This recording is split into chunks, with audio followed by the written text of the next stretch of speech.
Damai sejahtera Allah yang melampaui segala akal, itulah yang memelihara hati dan pikiranmu dalam Kristus Yesus. Kita berdoa, Bapa di dalam surga, di dalam nama Anak Yesus Kristus kami bersyukur. Ada waktu, ada persekutuan yang indah, terutama bagi kami guru-guru KPA, dalam memasuki malam minggu ini Tuhan, untuk merenungkan keajaiban kasih Tuhan. Dan kami mau mendasari dalam pembacaan dan perenungan kebenaran firman-Mu. Ya Roh Kudus pimpin untuk baik hamba-Mu yang menyampaikan kebenaran firman-Mu maupun umat Tuhan yang mendengarkan sungguh-sungguh menikmatinya. Setiap iota boleh dipahami dan diaplikasikan dalam kehidupan sehari-hari. Oleh sebab itu awal, pertengahan hingga akhir, baik dari ibadah ini maupun pembacaan dan perenungan firman Tuhan, Tuhan Yesus yang berkuasa. Berbicaralah Tuhan Yesus, karena kami siap mendengarkan firman-Mu. Amin. Shalom. Mari kita membaca, rekan-rekan, Bapak Ibu, dari Yakobus pasal 4 ayat 13 sampai 17. Yakobus pasal 4 ayat 13 sampai 17. Yakobus 4 ayat 13 sampai 17, beginilah firman Tuhan. Jadi sekarang hai kamu yang berkata, hari ini atau besok kami berangkat ke kota Anu, dan di sana kami akan tinggal setahun dan berdagang serta mendapat untung. Sedang kamu tidak tahu apa yang akan terjadi besok. Apakah arti hidupmu? Hidupmu itu sama seperti uap yang sebentar saja kelihatan lalu lenyap. Sebenarnya kamu harus berkata, jika Tuhan menghendakinya, kami akan hidup dan berbuat ini dan itu. Tetapi sekarang kamu memegahkan diri dalam congkakmu, dan semua kemegahan yang demikian adalah salah. Jadi jika seorang tahu bagaimana ia harus berbuat baik, tetapi ia tidak melakukannya, ia berdosa. Sedemikian jauh pembacaan firman Tuhan. Saya mengajak kita dalam perenungan ini untuk memahami kehendak hati Tuhan dalam kehidupan kita, pribadi lepas pribadi. Masa depan kita adalah sebuah misteri, masa yang belum terjadi. Jadi kita tidak bisa menebak seperti apa kehidupan ini selanjutnya. Sesuatu yang manusia coba rangkai untuk menentukannya, walaupun seringkali kenyataannya tidak sesuai dengan yang direncanakan. Tetapi manusia sebagai ciptaan Tuhan yang paling mulia, yang punya kelebihan-kelebihan daripada ciptaan Tuhan yang lain, baik daya cipta, rasa, karsa, tentu sedikit banyak mempunyai perbedaan. Apalagi berbicara tentang perencanaan dalam hidupnya. Nah, berbicara tentang perencanaan itu, bahwa perencanaan ini adalah sesuatu hal yang sangat penting dalam menjalani kehidupan. Karena dengan perencanaan yang baik, maka langkah hidup seseorang akan semakin teratur dan terarah kepada sesuatu sasaran dan tujuan yang hendak dicapai dan dituju. Kita belajar dari perenungan firman Tuhan, bagaimana kita membuat perencanaan yang matang dan baik versinya anak-anak Tuhan. Yang pertama, kita harus dulu mengakui dan menyadari keterbatasan kita, keterbatasan manusia sebagai ciptaan. Itulah yang dikatakannya di Yakobus ayat 13 itu. Jadi sekarang hai kamu yang berkata, hari ini atau besok kami berangkat ke kota Anu, dan di sana kami akan tinggal setahun dan berdagang serta mendapat untung. Yakobus sedang menceritakan tentang para pedagang yang sombong, mereka yang berniaga, yang merasa mampu menentukan hidupnya dan rencananya sendiri, merasa mampu mendapat untung dengan kemampuannya sendiri berdagang. Nah, kesombongan mereka itu datang dari kecintaan akan dunia ini, sehingga mereka lupa tentang adanya otoritas yang jauh lebih berkuasa atas dirinya dalam segala perencanaannya. Nah, tidak hanya sampai di ayat 13 itu. Itulah sebabnya Yakobus melanjutkan di ayat 14 dan 15. Bapak Ibu bisa membaca nanti di situ bahwa Yakobus mengingatkan pula tentang ketika berbicara tentang keterbatasan manusia sebagai ciptaan dan bukan pencipta, manusia harus menyadari dan mengakui kelemahan. Manusia harus mengakui keterbatasan kemampuannya. Apalagi berbicara tentang orang-orang Yahudi yang berdiaspora di luar Israel sebagai pedagang. Mereka ini bukan lagi bayi secara rohani, tetapi sesungguhnya mereka telah memahami dasar-dasar iman Kristiani dengan baik dan benar. Maka Paulus mau mengatakan bukan hanya secara teori, tapi perlu untuk mempraktekkan dalam hidup, termasuk dalam segala rencana-rencana. Maka di ayat 14 dan 15 ini ada hubungannya. Kalau Bapak Ibu membaca di pasal 1 ayat 10 dan 11. Coba kita lihat baca pasal 1 ayat 10 dan 11 Bapak Ibu.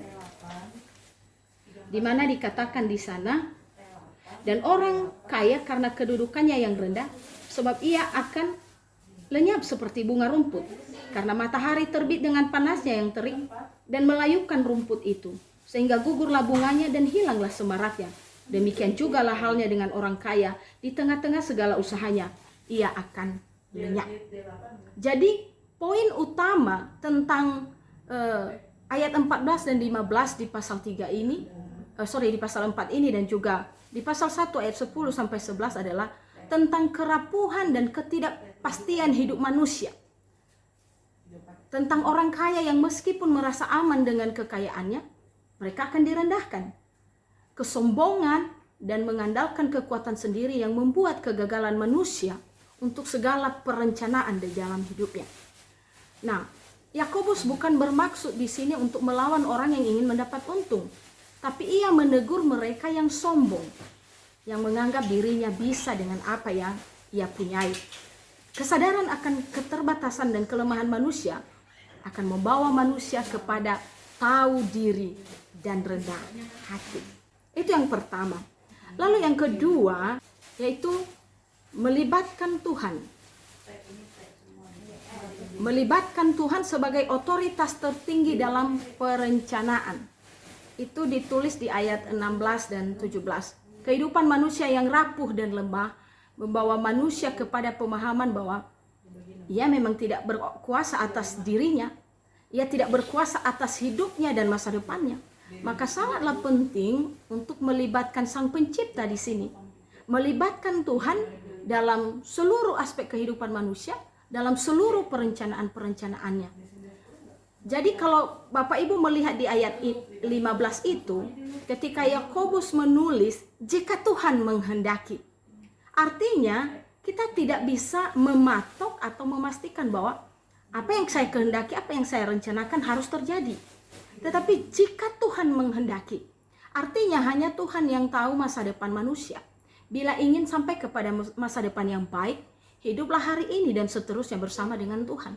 Jika ingin berhasil dengan perencanaan-perencanaanmu dalam segala kebaikan-kebaikan, hiduplah mulai hari ini dan seterusnya bersama dengan Sang Pencipta. Nah, firman Tuhan hari ini mau mengingatkan bahwa hidup manusia itu sepenuhnya bergantung kepada Tuhan, senantiasa hanya bergantung kepada Tuhan, dan kita tidak mampu menghadapi apapun di dunia ini. Kita juga tidak mampu menghadapi penghakiman Allah. Manusia perlu bertanya, apa yang menjadi kehendak Tuhan dan bukan kehendak manusia? Apa yang menjadi kehendak Tuhan dalam hidup saya dan bukan apa yang menjadi keinginan kedagingan saya? Itulah yang dikatakan dalam bagian firman Tuhan yang lain, manusia merancang, Tuhan yang menentukan.